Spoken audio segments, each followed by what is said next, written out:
कुछ रिश्ते रात की खामोशी में बनते हैं और सुबह उनका बोझ उठाना पड़ता है। ये बोझ सिर्फ यादों का नहीं होता, बल्कि उन फैसलों का होता है जो अंधेरे में लिए जाते हैं। सीमा की आंखें खुली तो दिल में एक अजीब सा डर था। कल रात का वो सपना था या सबसे बड़ी गलती, वो समझ नहीं पा रही थी। उसके हाथ कांप रहे थे और माथे पर पसीना था। बस इतना पता था कि अगर राकेश को पता चल गया तो सब खत्म हो जाएगा। उसकी शादी, उसकी इज्जत, उसकी जिंदगी, सब कुछ। राकेश बाहर से आया तो उसकी नजरें सीमा के चेहरे पर टिक गईं। उसकी चाल में एक अजीब सी बेचैनी थी। वो धीरे धीरे सीमा के पास आया और उसकी आवाज में एक अजीब सी ठंडक थी। तेरे चेहरे पर वो डर मैं पहले देख चुका हूं सीमा। सीमा का गला सूख गया। वो कुछ कहना चाहती थी लेकिन शब्द नहीं निकल रहे थे। राकेश की आंखों में शक की चिंगारी दिखाई दे रही थी और सीमा जानती थी कि जब शक पैदा होता है तो उसे सबूतों की जरूरत नहीं होती। वो खुद हर हरकत में सच ढूंढ लेता है, हर मुस्कुराहट में झूठ, हर खामोशी में छुपा हुआ राज। दिन भर सीमा के दिमाग में यही बात घूमती रही। गांव की औरतों की फुसफुसाहट उसके कानों में गूंज रही थी। कोई कह रहा था कि कल रात किसी को विक्रम के घर के पास देखा गया था। गांव की जबान जहर से भी तेज होती है। एक बार चल पड़ी तो जिंदगी बर्बाद कर देती है।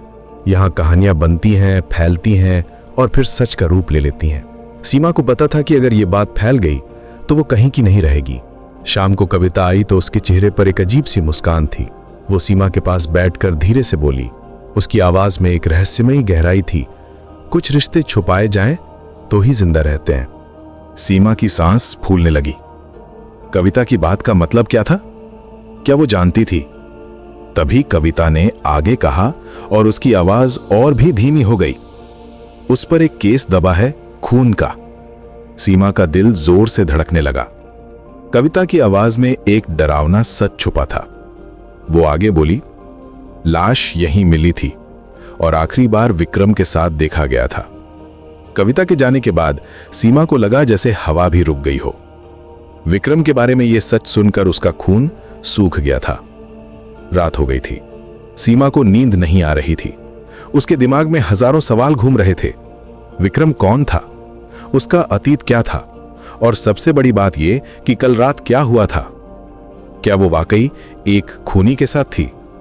उसकी सांसें तेज हो रही थीं और दिल की धड़कन कानों में गूंज रही थी। अगली सुबह सीमा ने हिम्मत जुटाई और विक्रम से मिलने गई। रास्ते में उसके कदम कांप रहे थे। विक्रम उसे देखकर मुस्कुराया, लेकिन उसकी आंखों में एक अजीब सी गहराई थी। एक ऐसी गहराई जो डराती थी। तुम्हें सब पता चल गया है ना? विक्रम ने धीरे से कहा। सीमा ने हिम्मत करके पूछा, वो आदमी कौन था जो मारा गया? विक्रम की आंखों में एक अजीब सी चमक आई। वो धीरे से बोला और उसकी आवाज में एक ठंडक थी।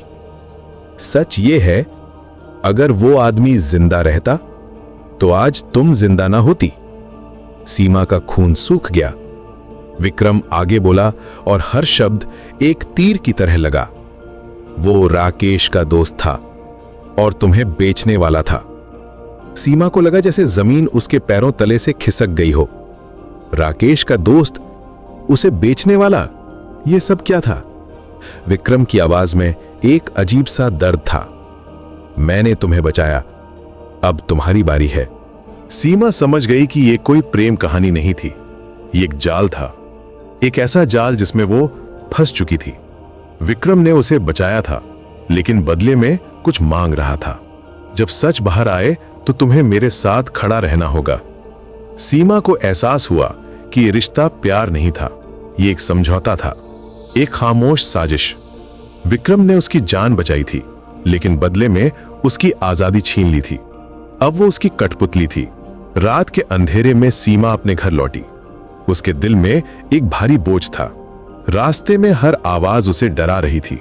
वो समझ गई थी कि कुछ रिश्ते प्यार से नहीं बल्कि मजबूरी से बनते हैं। विक्रम ने उसे बचाया था, लेकिन अब वो उसकी कैदी थी।